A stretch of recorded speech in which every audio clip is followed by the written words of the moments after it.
صالحین. اب کسی ترکیب سے صالحین کی تفسیر ایسی ہو جائے کہ وہ انتخاب روزگار کے درجے سے کچھ اونچا ہو جائے تو اس وقت یہ معنی صحیح بیٹھیں گے, ہونی چاہیے. آپ میری بات سمجھ لو.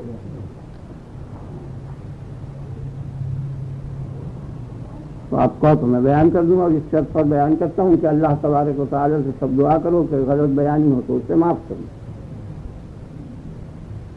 کیونکہ یہ بہت خطرناک جگہ ہے, اس میں تو رائے نہیں رکھنی چاہیے نا, تفصیل بھی رائے ٹھیک نہیں نا. میں کہتا ہوں یہ جو صالح ہے یہ سلوح سے مشتق ہے.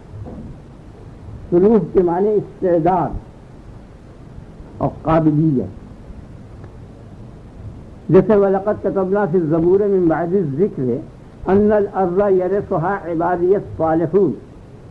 ہم نے زبور میں لقد كتبنا فی الزبور یہ اعلان کر دیا تھا کہ ان الارض یرثها من بعد الذکر, نصیحت کے مضامین بیان کرنے کے بعد ہم نے یہ اعلان زبور میں کیا تھا کہ زمین اور ملک کے وارث جو ہیں میرے صالح بندے ہوں گے. تو عام طور پر نیکبخت لوگوں کو کہتے ہیں, اور حالانکہ جب سے تجربہ ہوا ہے اکثریت بدبختوں کی حاکموں کی ہے. آگے نا یہ بڑا چرچا چل رہا تھا تو میں نے اس کی تعلیم کر دی تھی اس زمانے میں کہ نہیں, یہ صالح سلوک سے مشتق ہے. اللہ پاک کا اعلان حق ہے کہ جو انتظام عالم کر سکتے ہیں, جن میں نظم کی قابلیت ہے, خواہ وہ نیک ہوں یا بد ہوں, ان کے حصے میں زمین آئے گی, مالک وہ ہوں گے.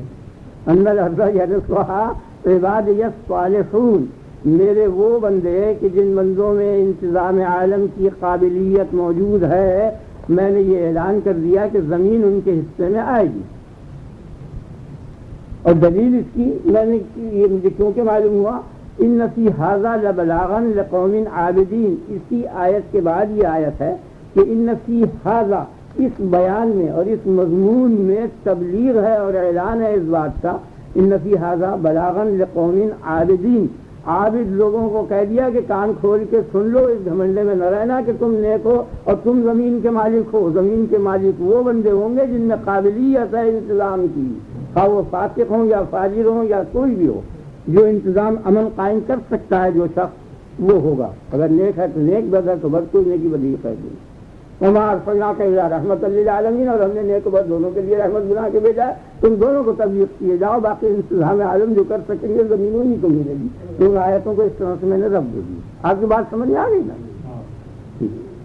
تو اب سلوک کے معنی جو ہیں صلاحیت کے ہیں. تو اور یہ بسم اللہ, ہم نے ابراہیم خلیل اللہ کو دنیا میں مصطفیٰ عالم بنا دیا اور ان کو انتخاب روزگار بنا دیا. یہاں ان کا انتخاب ہو گیا, یہاں ان کا انتخاب ہو گیا کہ یہ بہترین آدمی ہیں اور قابل انتخاب ہیں. کس چیز کے اعتبار سے بہتر ہیں؟ آپ دیکھیے جتنے بھی کمالات ہیں, اگر کھانے کا اعتبار دیکھیں, جسمانی لذتوں کا اعتبار دیکھیں, تو جسمانی لذتوں کے اعتبار سے تمام حیوانات انسان میں شریک ہیں اور وہ کوئی کمال نہیں. اللہ پاک اگر کسی پر عنایت کرے تو وہ عنایت اس انسان پر ایسی ہونی چاہیے کہ جو غیر انسان میں وہ نہ ہو, تب تو وہ قابل انتخاب ہے اور نہیں. اس لیے جسمانی لذتیں جتنی بھی ہیں, خواہ اس دنیا میں ہوں یا اس دنیا میں ہوں, کیونکہ وَإِنَّ الدَّارَ الْآخِرَةَ لَهِيَ الْحَيَوَانُ, دار آخرت جو ہے وہ حیوان ہے, تو وہ مقصود بالذات کوئی نہیں سکتا. اللہ پاک نے فرمایا دار آخرت حیوان ہے. تو اگر یہاں سے ہم نے ترقی کر کے انسانیت سے اور حرکت کی اور پھر حیوان بنے تو وہ کوئی کام کی بات نہیں. اگر صرف جنت ہی پر اکتفا ہوتا تب بھی انسان کی کچھ حالت خوش نصیبی کی نہیں تھی, بد نصیبی کی تھی. صرف اتنا فرق ضرور ہے جنت کی نعمتوں میں اور یہاں کی نعمتوں میں کہ وہ باقی ہیں اور یہ فانی ہے. اس فرق کے علاوہ کوئی فرق نہیں ہے. اور اس فرق کی تکلیف, اس فرق میں بھی کوئی بات باقی نہیں رہتی. آپ غور کیجیے, کیونکہ موت کی تکلیف اس قسم کی ہے کہ وہ روک رہی ہے اس فرق کو. یعنی انسان اس بات کے لیے تیار ہے کہ یہ گھٹیا لذتیں ملتی رہیں لیکن موت نہ آئے. اور یہ مشاہدہ ہے تمام تمام حیوانات میں انسان کے اس بات پر متفق ہیں، اجماع حیوانات ہے، کل حیوان انسان ہو یا غیر انسان موت کے لیے کوئی تیار نہیں ہے، سمجھ آ گئی؟ تو اب موت کی تلخی اٹھانے کے بعد ایسی چیز ہونی چاہیے نا کہ جو حاصل تھی اس سے زائد ہو اور فائق، تو اس میں کوئی شک نہیں کہ جنت کی نعمتیں دائم اور باقی ہیں، لیکن پھر بھی وہ حیوانیت ہے۔ اس لیے جو اصل نعمت ہے وہ کیا چیز ہے؟ اصل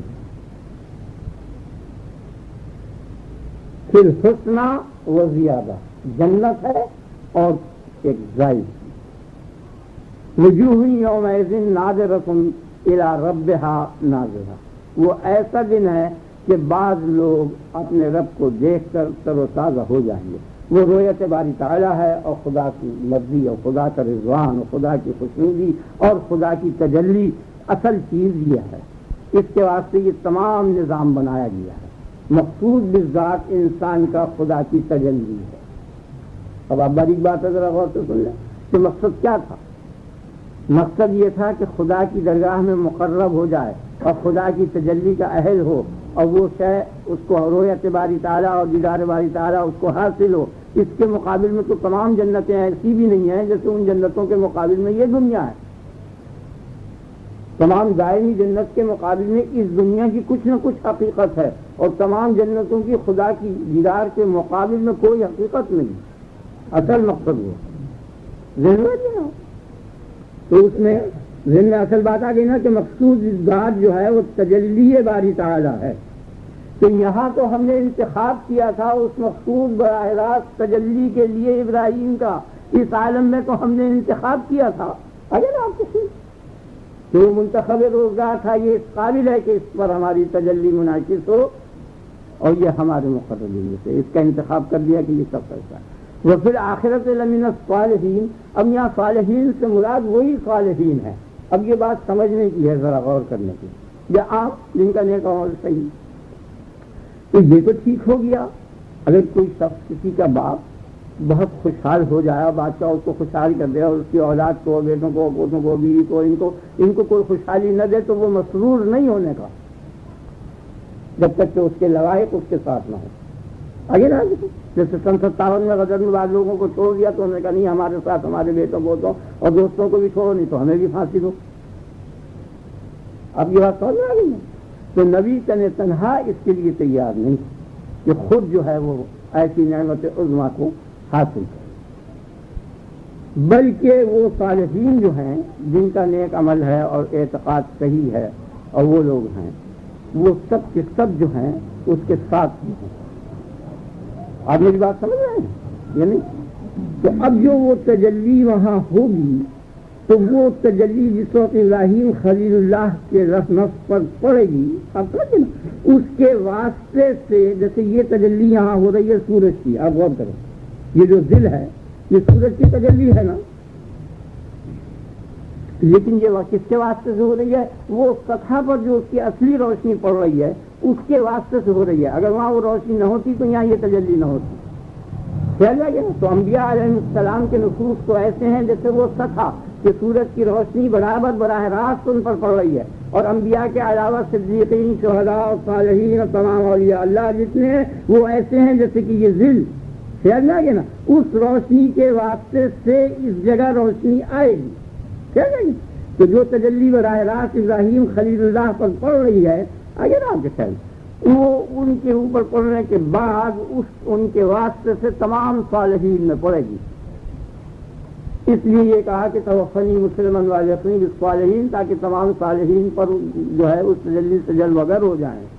آپ سمجھے نا، اور وہ تیز روشنی ہو جائے گی اور ان سب کے لیے مفید ہوگا۔ یعنی آپ آئینے کو رکھیے سورج کے سامنے، اور سورج کے سامنے رکھنے کے بعد یہاں سورج نہیں آ سکتا، آپ غور کریں نا، کیونکہ یہ شخص حاجب ہے، اس لیے انسان جو ہے انسانیت حاجب ہے، یہاں تجلی ہو نہیں سکتی۔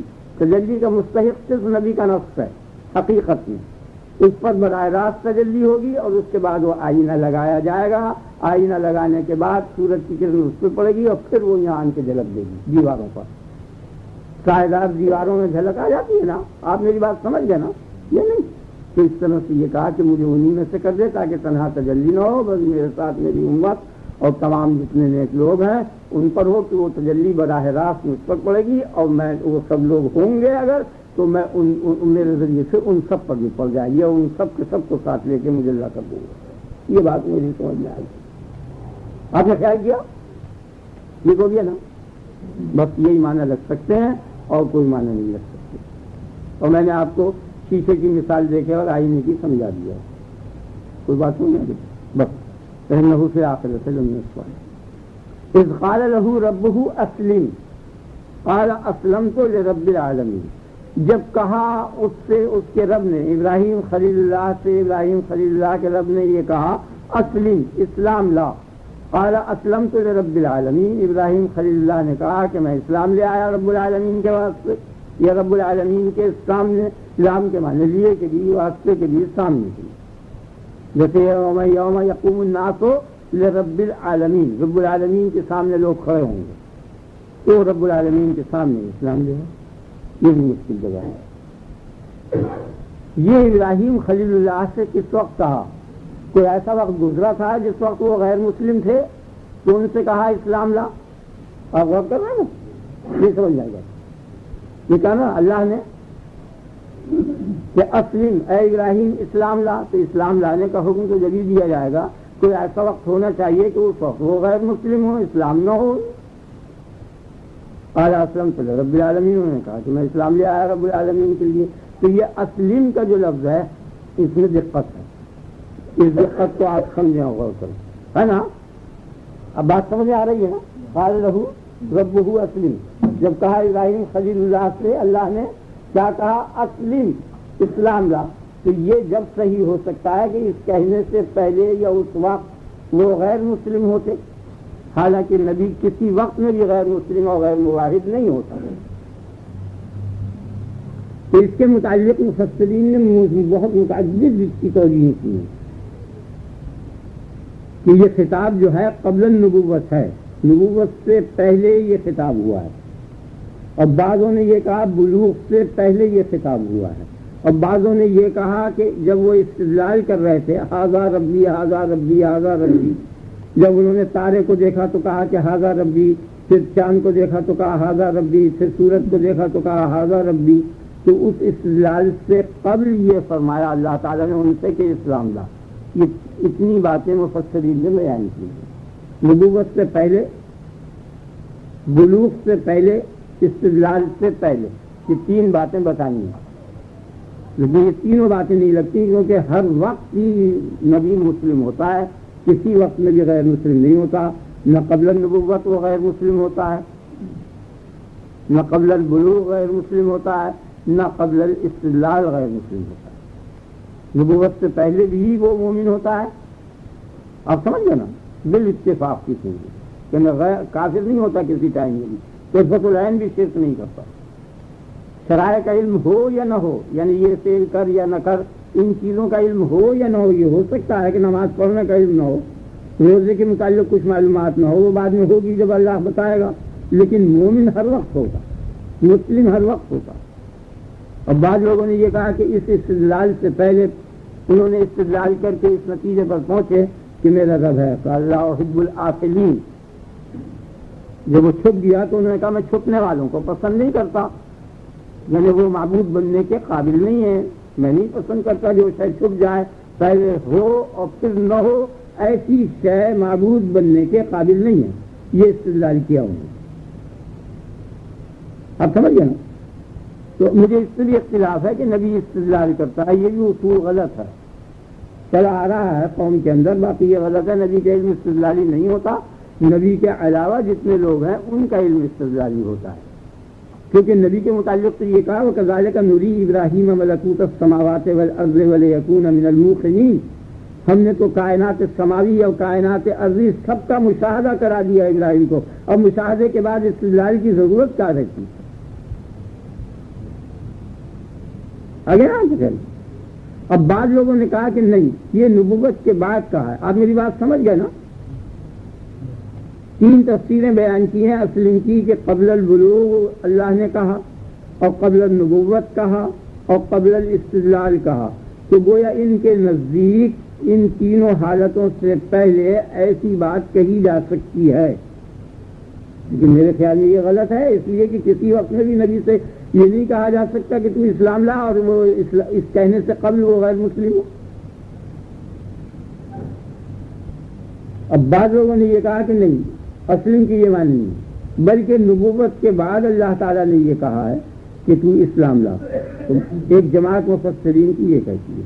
لیکن اسلام کے معنی انہوں نے کہا کہ ایمان اور تصدیق کے نہیں ہیں، یہ مطلب نہیں ہے کہ وہ پہلے غیر مسلم اور غیر مومن اور غیر مصدق تھے اور اب ان سے یہ کہا کہ تو اسلام لا اور ایمان لا اور تصدیق کر، یہ نہیں ہے، بلکہ اسلام کے معنی ہے اخلاص کے، اپنی عبادتوں کو مخلصانہ طریقے پر ادا کر، یہ معنی۔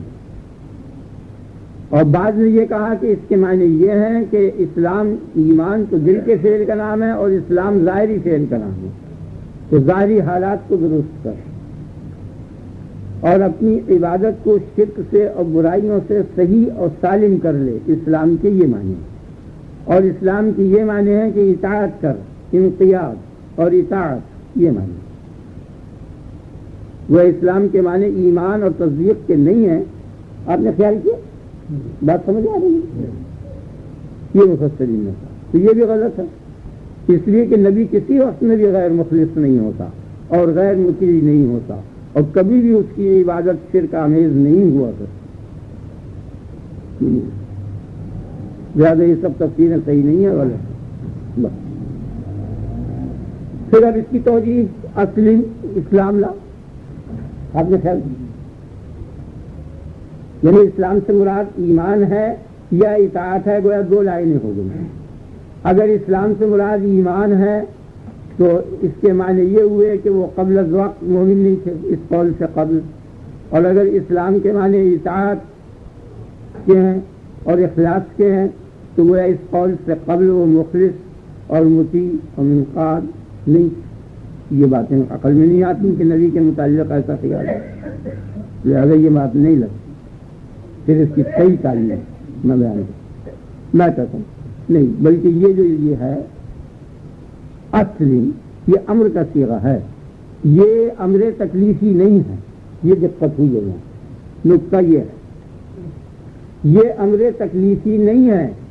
امر تکلیفی میں وہ فعل جو عامر حکم دیتا ہے اس وقت وہ موجود نہیں ہوتا، وہ کرایا جاتا ہے۔ جیسے آدمی بیٹھا ہوا ہے تو بیٹھنے کے وقت میں کھڑا ہونا متحقق نہیں ہوتا، اب اس کو امر ہوگا کہ کھڑا ہو جا، یعنی وہ فعل پہلے نہیں تھا اور اب اس فعل کو ادا کر، تو امر تکلیف، آپ سمجھ گئے نا؟ تو یہ امر تکلیفی نہیں ہے۔ امر تکلیفی اگر یہ ہوتا کہ اسلام لا تو یقیناً اسلام لانے سے قبل وہ خواہ اسلام ایمان کے معنی میں ہو یا اطاعت کے معنی میں ہو، کچھ ہی معنی ہو، اس سے قبل وہ چیز ان میں نہیں ہونے کی۔ حالانکہ کوئی نبی اس قابل نہیں ہے کہ اس کے متعلق یہ کہا جائے کہ وہ اس فعل سے قبل ایسا تھا کسی کو۔ بس تو صحیح بات ہے، یہ میں کہہ رہا ہوں، میرے خیال میں یہ بات آئی کہ یہ اسلم جو ہے یہ امر تکوینی ہے، تکلیفی نہیں ہے۔ یعنی اللہ پاک نے یہ کہا ان کو پیدا کرتے ہی کہ اسلام لا، یعنی تو اس وقت سے لے کے اور آخر ابد تک مسلم ہو، کل مسلم، یہ معنی۔ تو انہوں نے کہا ہو گیا نا، ان کے نفس میں اور روح نے یہ کہا رب العالمین کی موجودگی میں، اور رب العالمین کے سامنے کہ جیسے تو کہہ رہا ہے میں ویسے ہی ہوں، جیسے زمین اور آسمان سے کہا فاتحہ طوعاً وکرہا قال اطعنا طاعین، وہ ہو گئے طائع۔ حاصل یہ نکلا کہ میں نے ابتدائے آفرین سے ابراہیم خلیل اللہ کو مسلمان بنایا، یہ مطلب، اور میری اس اسلامیت کو بنانے کو انہوں نے قبول کر لیا، جیسے زمین اور آسمان تمام اشیاء نے۔ میرے خیال میں یہ تعبیر آئی تھی جو میں نے آپ کے سامنے بیان کی۔ قال له ربه اسلم قال اسلمت لرب العالمین۔ ووصى بها ابراہیم بنیہ ویعقوب یا بنیہ ان اللہ اصطفى لكم الدین فلا تموتن الا وانتم مسلمون، اور وصیت کی ابراہیم نے اور یعقوب، ابراہیم نے اپنے بیٹوں کو اور یعقوب نے۔ وصیت کے معنی ہے تقیت سے کہنا، یہ کوئی ضروری بات نہیں ہے کہ موت کے وقت کسی چیز کی تاکید کی جائے، بلکہ مطلق وصیت، اور دلیل اس کی یہ ہے کہ وہ وصینا الانسان بوالدیہ، ہم نے انسان کو وصیت کی تھی اس کے ماں باپ کے بارے میں، تو تو ظاہر ہے کہ خدا کے لیے تو موت کا احتمال بھی پیدا نہیں ہوتا، یہ سوال ہی نہیں پیدا ہوتا. یعنی وصیت کے لیے یہ لازمی نہیں ہے کہ وہ موت ہی کے وقت ہو، بلکہ وصیت جو ہے غیر موت کے وقت بھی لفظ اس کا قرآن میں اور تمام جو محاورات میں استعمال ہوا. تو اس کے صحیح معنی کیا ہے؟ تقید سے کہنا، اردو زبان میں تقید کا لفظ بولتے ہیں. باقی یہ کہ تاکید کے ساتھ حکم دیا.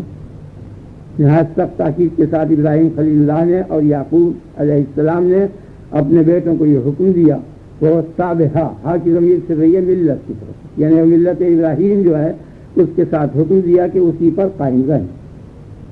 یا بنی ان اللہ اصطفیٰ لکم الدین، یا بنی، اے میرے بیٹوں. یہ بنینا ہے، بنینا کو یہ کی طرف مضاف کیا، نون گر پا بنیا ہوا، یہ کہ یہ ادغام کیا یا بنیا ہوگی، یہ اس کی لفظی تحقیق. اللہ نے تمہارے واسطے ملت ابراہیم کو، دین سے مراد وہ ملت ابراہیم ہے، اس کو منتخب کر دیا.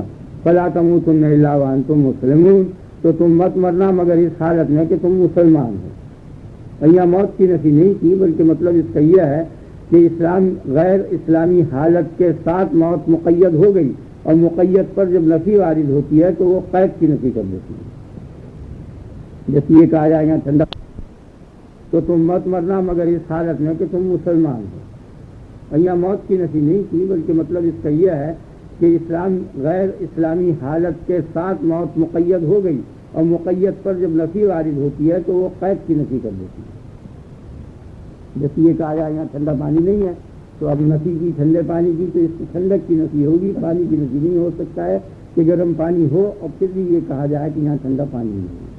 تو صحیح بامحاورت ترجمہ اس کا یہ ہوگا جو میں بیان کر رہا ہوں. یہ بھی چیز بڑی اچھی ہے کہ مرتے دم تک مسلمان رہنا. یہ تو مجھے معلوم ہے تم میرے سامنے مسلمان ہو اور اقرار بھی کر رہے ہو، لیکن آخر وقت تک مسلمان رہنا یہ مطلب ہے.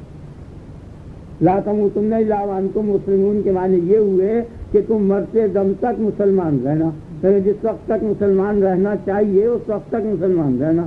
جس وقت تک تم قابل تکلیف ہو اس وقت تک تم مکلف ہو اسلام کے ساتھ نہیں. ویسے اس میں کوئی باریک بحث ہے نہیں. ام کنتم شہداء اذ حضر یعقوب الموت اذ قال لبنیہ ما تعبدون من بعدی. یہ ام جو ہے حمزہ استفہام کے معنی میں ہے، انکار استفہام میں. تم یہ کہتے ہو کہ یہودی، حضرت ابراہیم خلیل اللہ کا مذہب یہودیت تھا، اور حضرت اسحاق کا اور حضرت یعقوب کا یہ یہودیوں کی کئی سارا قصہ شروع سے چلا آ رہا ہے. تو اس کی بات کہتا ہے کیا تم موجود تھے؟ شہداء جمع شہید کی، شہید کے معنی حاضر اور موجود. کیا تم موجود تھے اس وقت کہ جس وقت یعقوب علیہ السلام کو موت آئی تھی؟ ان کے موت کے وقت تم موجود تھے، اور اس وقت وہ یہ کہہ رہے تھے اپنے بیٹوں سے کہ ما تعبدون من بعدی، میرے بعد تم کس کی عبادت کرو گے؟ ای شیء تعبدون، تم کس شے کی عبادت کرو گے، کس شخص کی عبادت کرو گے؟ قالوا نعبد الہک و الہ آبائک، تو وہ یہ کہنے لگے کہ ہم عبادت کریں گے تیرے معبود کی اور تیرے باپ دادا کے معبود کی، اور ان باپ دادا سے بدل ہے یہ ابراہیم، اسماعیل اور اسحاق، اور اس سے الہ آبا سے بدل ہے الہم واحدہ، یعنی وہ تیرا معبود جو ہے وہ در حقیقت ایک ہی معبود ہے، ہم ایک ہی معبود کی عبادت کریں گے. یہ انہوں نے کہا تھا. کہ کیا تم اس وقت موجود تھے؟ تو یہودیت بیان کر رہے تھے جو تمہارے عقیدے کے، تم ایسا الزام ان پر لگا رہے ہو. انہوں نے تو یہ کہا تھا آگے نا یہ تو قرآن مسلمون، اور ہم اسی کے لیے ایمان لانے والے اور اسلام والے. تلک امۃ قد خلت لها ما کسبت ولکم ما کسبتم ولا تسألون عما كانوا يعملون. یہ ایک جماعت ہے، تم اس قسم کی بحث مباحث سے کر رہے ہو. ان کے اچھائی اور برائی سے نہ تم اچھے ہو سکتے ہو نہ تم برے ہو سکتے. تم اگر مدعی ہو ان کی اولاد ہونے کے اور ان کے احباب ہونے کے اور اقارب ہونے کے تو تمہیں ان کے راستے پر چلنا چاہیے.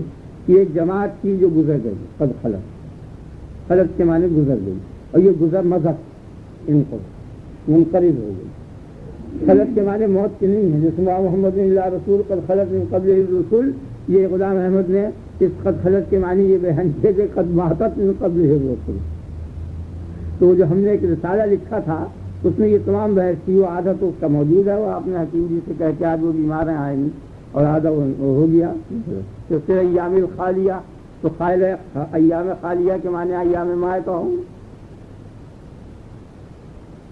قد خلت کے معنی قد ماتت، قد خلت سنت الاولین کے معنی ماتت سنت الاولین نہیں، بلکہ انقضت، موت گزر گئے.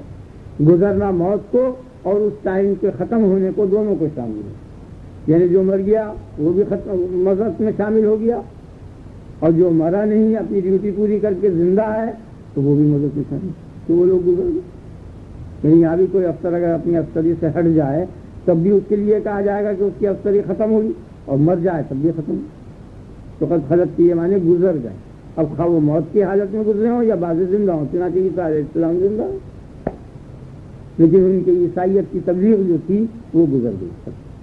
لہا ما کسبت، اس جماعت کے لیے جو عمل انہوں نے کیے ہیں وہ ان کے لیے نفع بخش ہے، وَلَكُمْ مَا كَسَبْتُمْ، اور جو تم نیک عمل کرو گے وہ تمہارے لیے نفع بخش ہوں گے، لام نفع کے لیے، علی ضرر کے لیے۔ وَلَا تُسْأَلُونَ عَمَّا كَانُوا يَعْمَلُونَ، اور ان کے اعمال سے تم سے کوئی پرسش نہیں ہونے کی کہ انہوں نے کوئی نیکی کی ہے تو اس سے تمہیں کچھ فائدہ پہنچ جائے۔ اب یہاں بس ایک بحث ہے وہ ذرا باریک ہے کہ لہا ما کسبت، امام غزالی رحمۃ اللہ علیہ نے یہ فرمایا کہ یہ جو کسب کا لفظ ہے یہ کتاب اللہ سے ہم نے نکالا، یعنی بندے اپنے فعل کے خالق ہیں یا بندے اپنے فعل میں مجبور ہیں، تو ان دونوں کے درمیان کا راستہ ان متوسطین لوگوں نے کسب اس کا نام رکھا ہے کہ قدرت کاسبہ ہے بندے کو، اور بندہ کسب کرتا ہے، یعنی ایجاد نہیں کرتا، کسب کرتا ہے۔ یہ کسب کا لفظ یہاں اس کتاب سے نکالا ہے، جگہ جگہ جگہ جگہ یہ کسب کا لفظ آیا ہے۔ اب اس کی تفسیر جو ہے وہ مختلف تھی، تو اس کو میں بیان کر دیتا ہوں تاکہ یہ لفظ آ گیا، کچھ تھوڑا سا اس میں جبر قدر کا مضمون بھی آ جائے گا، ذرا سا کسب کے معنی آپ نے خیال فرمایا نا، جگہ جگہ آتا ہے، لا یکلف اللہ نفسا الا وسعہا لہا ما کسبت، قرآن شریف میں فعل اور عمل کی جگہ اکثر کسب کا لفظ ہے، تو اس کسب سے انہوں نے یہ خیال کیا کہ یہ کوئی بین بین چیز ہے اور درمیانی چیز۔ تو امام ابو الحسن اشعری رحمۃ اللہ علیہ کا عقیدہ یہ ہے کہ بندے کی قدرت اور وہ فعل دونوں کے دونوں اللہ کی مخلوق ہیں۔ یہ کہتے ہیں اللہ تعالیٰ قدرت کو پیدا کرتا ہے اور قدرت کے ساتھ پھر اس فعل کو پیدا کر دیتا ہے، قدرت کو فعل میں دخل نہیں ہے۔ ان دونوں کا پیدا کر دینا اس طریقے پر کہ قدرت کے ساتھ مقدور مقترن ہو اور ملا ہوا ہو، بس اس اقتران کا نام کسب ہے، یہ فرمایا۔ امام ابو الحسن اشعری کا یہ عقیدہ ہے، اور یہ عقیدہ ان کا نہیں بلکہ یہ قریب قریب اکثر اہل سنت والجماعت کا یہی عقیدہ۔ تو یہ جو انہوں نے تفسیر بیان کی ہے یہ تفسیر صحیح نہیں ہے، اس لیے کہ جب قدرت کو مقدور میں دخل ہی نہیں ہے تو پھر قدرت کے پیدا کرنے سے کیا فائدہ؟ وہ عبث، افحسبتم انما خلقناکم عبثا وانکم الینا لا ترجعون، تم اس خیال میں لگے ہوئے ہو کہ تم کو عبث بنایا ہے، بیکار بنایا، تم کو ہم تک لوٹنا نہیں، کوئی شے خدا نے عبث نہیں بنائی۔ تو یا تو یہ کہہ دیتے سرے سے قدرت ہی نہیں ہے، تب تو ایک دوسری لائن ہو جاتی، قدرت ہوتے ہوئے اور پھر مقدور میں تاثیر نہ کرنا، یہ عقل میں نہیں آتا، بیکار چیز۔ آپ نے خیال کیا نا؟ تو امام ابو الحسن اشعری کے نزدیک کسب کے معنی یہ ہیں کہ قدرت مقدور کے ساتھ ملی ہوئی ہو، جیسے ہلائی قدرت کی ہلانے کی، تو قدرت جو ہلانے کی قدرت کی مجھ میں وہ اس ہلنے کے ساتھ ہلانے کے ساتھ جمع ہو گئی، بس اس جمع ہونے ہی کا نام کسب ہے۔ تو اس کے اندر خرابی پہلی تو یہ ہے کہ قدرت بیکار ہو جاتی ہے، قدرت ہوتے ہوئے مقدور میں اثر نہ کرنا، قدرت بے فائدہ ہو جائے گی۔ اور دوسری چیز یہ ہے کہ یہ کسب جس چیز کا نام تم نے رکھا ہے، یہ نام رکھا ہے اس اقتران اور ملاؤ کا، اس ملاؤ میں بندے کو دخل ہے یا نہیں؟ آپ نے خیال کیا اس ملاوٹ میں بندے کو دخل ہے یا نہیں ہے؟ اگر اس ملانے میں بندے کو دخل ہے تو وہی دخل معتبر ہو گیا، وہ خالق ہو گیا اس کا، اور اگر بندے کو دخل نہیں ہے تو وہ مجبور ہو گیا۔ دونوں صورتوں میں کوئی فائدہ کسب سے نہیں ہے۔ ایک تفسیر کسب کی یہ ہے، ایک تفسیر کسب کی یہ بیان کی ہے قاضی ابو بکر الباقلانی، وہ بھی انہی کے شاگردوں میں ہے، کہ بندہ جو حرکت کرتا ہے، جیسے نماز کی حرکت ہے تو حرکت کا خالق تو خدا ہے، لیکن اس کی نماز پن جو ہے وہ بندہ اس سے ایجاد کرتا ہے، تو نماز پن میں وہ تاثیر کرتا ہے۔ تو یہ قسم کے معنی یہ ہیں کہ وہ حرکت جو یہ کرتا ہے اللہ اکبر، یہ حرکت جو ہوئی، یہ حرکت جو ہے یہ تو اللہ کا فعل ہے، اور اس حرکت کا عبادت اور طاعت ہونا یا معصیت ہونا یہ جو ہے یہ بندے کا فعل ہے۔ تو یہ بھی کچھ بیوانہ سی چیز ہے، اس لیے کہ وہ نماز پن میں تاثیر کرتا ہے یا نہیں کرتا۔ اگر تاثیر کرتا ہے تو اس نماز پن کا وہ خالق ہو گیا، اگر تاثیر نہیں کرتا تو وہ مجبور ہو گیا، دونوں صورت میں۔ لہذا کسب یا خلق میں چلا جائے گا، جبر میں جائے گا، یا قدر میں جائے گا، بیچ میں نہیں رہنے گا۔ انہی میں سے ایک رائے یہ ہے کہ نہیں، دونوں مل کر تاثیر کرتے ہیں۔ کسب کے کیا معنی ہیں؟ یعنی تنہا بندہ نہیں تاثیر کرتا نماز میں یا چوری میں، تنہا خدا نہیں پیدا کرتا اس کی نماز یا چوری، بلکہ دونوں مل کے کام کرتے ہیں۔ یعنی ایک ملاؤ تو فعل میں تھا، اب یہ ملاؤ فاعل میں ہوا، یعنی دو فاعل ہیں۔ یہ بھی غلط ہے کیونکہ اللہ تعالیٰ فاعل بالاستقلال ہے، اگر اس کی تاثیر کافی ہے تو پھر بندے کے فعل کی ضرورت نہیں رہتی، اور اگر اس کی تاثیر کافی نہیں ہے تو ناقص فاعل ہوا، حالانکہ وہ فعال ہے۔ آپ نے خیال کیا یہ بات سمجھ میں آ گئی نا؟ اس کے علاوہ جب دونوں مل کے ایک فعل کر رہے ہیں تو ایک شخص کو مجرم قرار دیا جائے اور ایک غیر مجرم، جب دونوں مل کے چوری کر رہے ہیں، چوری کا فعل دونوں سے ہو رہا ہے، تو جب بندے کو سزا دی جا رہی ہے اور اس کو جرم قرار دیا جا رہا ہے صرف اسی بنیاد پر کہ وہ فاعلیت میں شریک ہے، تو دوسرا شریک بھی اس ذم کا اور لعنت کا ذمہ وار ہوگا، حالانکہ خدا کے متعلق کوئی بھی یہ نہیں کہتا۔ اس لیے شراکت باطل ہے۔ تین تفسیر آگے نا آپ کے خیال میں قسم کے معنی یہ تین بیان کیے انہوں نے، اور یہ تینوں صحیح نہیں ہے، غلط ہے۔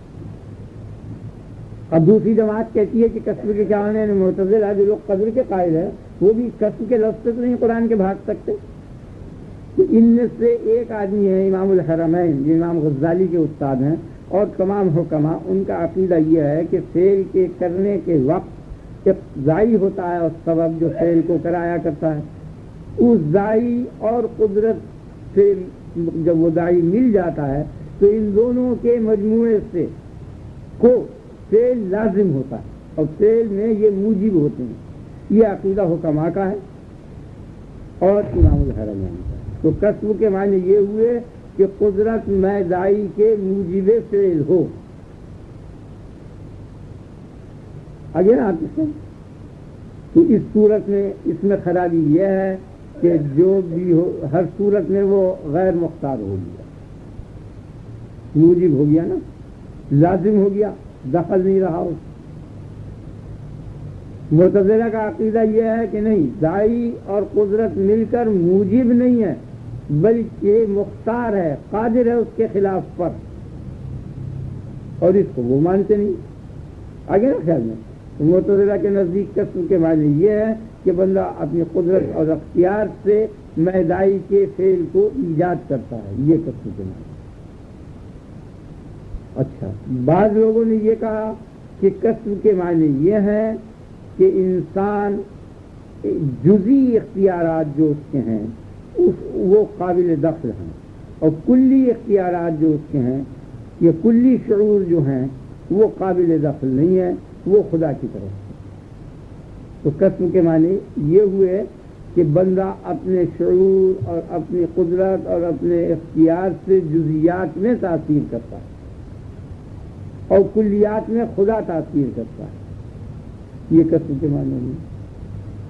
اور احناف کے نزدیک، علماء احناف کے نزدیک قسم کے معنی یہ ہیں کہ بندہ فعل کا قصد مصمم کرتا ہے، اور قصد مصمم میں بندہ ایجاد کرتا ہے، اور اس قصد سے فعل ایجاد ہوتا ہے۔ آگے نا آپ کے خیال میں قصد مصمم، پختہ ارادے میں بندے کی قدرت کو دخل ہے، بس یہ معنی ہے قسم کے، اور فعل میں دخل نہیں ہے، فعل خدا پیدا کر دیتا ہے۔ تو یہ بھی غلط ہے، اس لیے کہ ایک موجود قصد مصمم کا خالق ہونا جس طرح خدا کی خالقیت کے منافی ہے، تو کثیر خالقوں کا ہونا اسی طرح ایک کا خالق ہونا اس کے خالقیت کے مناسب. یہ جو ہے بعض لوگوں نے یہ کہا کہ نہیں وہ قصد مصمم ایسی چیز ہے کہ جس کے اندر کوئی جان نہیں ہے، نہ موجود ہے وہ نہ معدوم ہے، بلکہ وہ حال ہے، اس لیے بندہ حال میں تو تاثیر کر سکتا ہے، وجود میں تاثیر نہیں کر سکتا.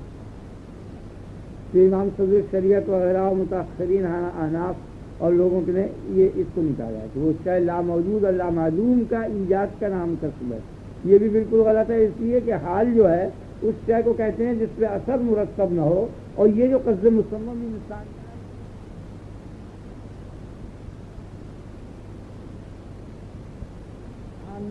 جہان اخلا جو ہے مرتب ہے، اس لیے یہ کہنا کہ وہ ایسا کرتا ہے یہ غلط. لہٰذا قسم کی جتنی تفصیلیں کی گئی ہیں وہ میں وہاں اس جگہ میں بیان کر چکا ہوں حکیم صاحب کے یہاں بہت تفصیل کے ساتھ. یہاں قسم کا لفظ آگے اثر سے بیان کیے غلط، بلکہ قسم کے معنی یہ ہیں، اتنا ٹکڑا سمجھ لینا چاہیے. وہاں مفصل میں بیان کر چکا آپ کو، بہت ریکارڈ میں موجود ہے وہ، کہ انسان اپنے شعور میں جو فعل کر رہا ہے، انسان اپنے شعور میں جو فعل کر رہا ہے، اس کے شعور کے اعتبار سے جو فعل ہے وہی کسب ہے، اس کا وہی عمل ہے، وہی فعل ہے. اور عالم شعور کے اندر اس کا نام ایجاد نہیں رکھا، اس کا نام کسب رکھا ہے. شعور سے باہر جو ہے اس کا نام خلق اور ایجاد رکھا ہے. یہ فرق بات سمجھ میں آ گئی نا؟ یہ نہیں آئی، میں پہلے بہت تفصیل سے بیان کرتا ہوں. صلاح ماں کا سبق کے معنی یہ ہیں، کسب کی حقیقت یہ ہوئی شعور کے اعتبار سے. اس کو جو موجود شعور حاصل ہے، اس شعور کے اعتبار سے جو اس کا عمل ہے، اس عمل کا نام کسب ہے بس. اب خواہ اس شعور سے باہر وہ اس کا عمل کسی اور کا ہو یا نہ ہو، اس شعور میں جس کا عمل ہے، یہ سمجھ رہا ہے کہ اس فعل کو میں کر رہا ہوں.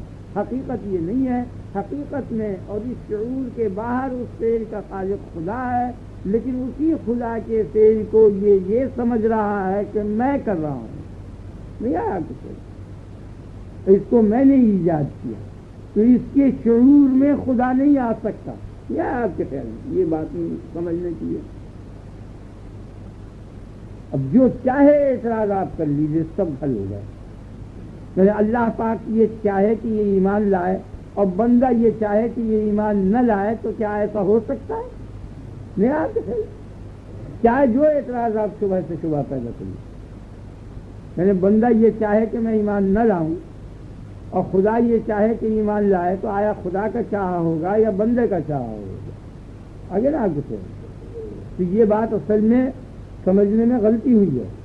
ارے بندے کے خدا کے چاہنے کے معنی یہ ہے کہ بندہ چاہے، بس یہ بات سمجھ. وہ خدا کے چاہنے کے خلاف نہیں ہونے کا، بس یعنی بندہ خدا کے خلاف نہیں کر رہا، بلکہ خدا کے خلاف نہ کرنے کے معنی یہ ہے کہ بندہ اپنے خلاف نہیں کر رہا. جو بھی وہ فعل بندہ کر رہا ہے وہ در حقیقت خدا کا چاہا کر رہا ہے، اور اس سے یہ لوگ یہ سمجھے کہ بندہ مجبور ہو گیا. نہیں، بندہ مجبور نہیں ہوا، بلکہ جو فعل خدا کر رہا ہے یہ اپنے اختیار اور راضی اور خوشی سے اسی فعل کو کر رہا ہے. یہ کریے میں کہتا ہوں وَمَا تَشَاءُونَ إِلَّا أَن يَشَاءَ اللَّهُ رَبُّ الْعَالَمِينَ. تمہاری کوئی بھی مشیت نہیں ہے، مشیت تو صرف رب العالمین کی ہے، لیکن تمہاری مشیت، تمہاری طرف مشیت کو منسوخ کیا. تم اپنے خیال میں یہ سمجھ رہے ہو کہ یہ فعل ہم کر رہے ہیں. کیا جو بھی آپ اعتراض کر لیجیے جتنے بھی شبے ہوں. میں بولا اگر اللہ پاک چاہتا کہ ابو لہب ایمان لے آتا تو اس کا کیا جواب ہے؟ یعنی یہ صحیح ہے کہ اللہ چاہتا تو ابو جہل ایمان لے آتا، یہ ٹھیک ہے یہ بات. تو اس کے معنی یہ ہے، اس کے معنی یہ نہیں ہے کہ ابو لہب مجبور ہے کیونکہ اللہ نے چاہا ہی نہیں. ابو لہب نے جو کفر اختیار کیا وہ یہ نہیں ہے کہ اس کا کفر اس کے چاہنے سے باہر تھا، نہیں، بلکہ خدا کا چاہنا اس کے کفر کا بعین ہی ابو لہب کا چاہنا اس کے کفر کا ایک ہی چیز ہے. ابو لہب اور ابو جہل کفر کو جب ہی چاہے گا جب خدا چاہے گا، خیال میں، اور خدا چاہے گا تو وہ چاہے گا، اس لیے وہ ایک ہی چیز ہے. اس کے شعور میں وہ اس کا فعل معلوم ہو رہا ہے، اس شعور سے باہر وہ اس کا فعل. یہ صحیح جواب دیا ہے. آگے نا آپ کے خیال میں، اور یہی بڑی حقیقت ہے، اور اس کو لکھ لینا، میں نے اس میں لکھوا دیا، وہ لکھنے میں بھی آ جائے گی، بات سمجھ میں آ گئی نا؟ چاہے جو اعتراض کر لیجیے آپ کہ یہ کیوں نہیں کرتا، خدا ہدایت کر رہا تھا، یہ کیوں نہیں ہدایت پاتا؟ نہیں، یہ اپنے شعور میں خدا جو چاہ رہا ہے یہ در حقیقت وہی چاہ رہا ہے، تو اس شعور کے اعتبار سے اس کی چاہت کی طرف منسوب ہوئی، اس شعور سے باہر وہ اس کی طرف منسوب ہوئی۔ تو جہاں یہ کہہ رہا ہے کہ میں یہ کرتا ہوں، بندے عاجز ہیں، اس کا مطلب بیرون شعور انسان ہے، اور جہاں یہ کہتا ہے کہ تم ایسا کیوں کرتے ہو، وہ تمہارے شعور کے اعتبار سے، تم اپنے شعور میں ایسا کیوں کرتے ہو، لما تکفرون، تم کیوں کفر کرتے ہو، حالانکہ خود کفر کو پیدا کر رہا ہے، تو خود کفر کو ان کے شعور میں نہیں پیدا کر رہا، بلکہ وہ ان کے شعور میں وہ خود کفر کو پیدا کر رہے ہیں، اور ان کے شعور میں اگر کسی شے کو وہ پیدا کر دے تو اس کے خلاف وہ تکلیف نہیں دینے کا، یعنی انسانی شعور میں یہ بات ہے کہ سورج کو اللہ تعالیٰ نے پیدا کر دیا، انسان کے شعور میں یہ موجود ہے، صحیح ہے یہ، تو اس کے ساتھ تکلیف متعلق نہیں ہے کہ تم نے اس کو کیوں نہیں پیدا کیا، سورج کو کیوں نہیں بنایا، یہ کیوں نہیں بگاڑا، آسمان کو کیوں نہیں بنایا، انسانی شعور کے اندر جو خدا کا فعل متحقق ہے اس کے ساتھ تکلیف ہی متعلق نہیں ہے، یہ نقطہ امر نہیں، انسانی شعور میں جس شے کے متعلق انسان سمجھتا ہے کہ اس فعل کو میں کر رہا ہوں اس کے ساتھ امر نہیں متعلق ہے، اور در حقیقت اس کو خدا کر رہا ہے۔ اگر انسانی شعور میں یہ بات آ جائے کہ یہ جملہ حرکات و سکنات و اعمال جو انسان کر رہا ہے یہ خدا کر رہا ہے، تو اس شعور کے بعد پھر نہ کوئی تکلیف ہے، نہ مدح ہے، نہ ذم ہے، نہ ثواب ہے، نہ عقاب ہے، اگر یہ شعور ہے۔ لہٰذا قتل کی یہ بات میرے خیال میں بہت کافی تفصیل ہو گئی ہوگی، کافی ہے انشاءاللہ، اور آئندہ اس کو ختم کر دیں گے، بس اپنے وقت سے دعا مانگیں، کافی ہو گیا۔ اللہم صلی علی سیدنا مولانا محمد وعلى آل سيدنا مولانا محمد وبارك وسلم، اللهم بارك على محمد وعلى آل محمد كما باركت على إبراهيم وعلى آل إبراهيم إنك حميد مجيد۔ اللهم إنا نسألك اليقين، اللهم إنا نسألك اليقين، اللهم إنا نسألك اليقين، اللهم إنا نسألك العفو والعافية في الدنيا والآخرة، اللهم إنا نسألك العفو والعافية في الدنيا والآخرة، اللهم إنا نسألك العفو والعافية في الدنيا والآخرة۔ ربنا اغفر لنا ولإخواننا الذين سبقونا بالإيمان ولا تجعل في قلوبنا غلا للذين آمنوا ربنا إنك رؤوف رحيم۔ سبحان ربك رب العزة عما يصفون وسلام على المرسلين والحمد لله۔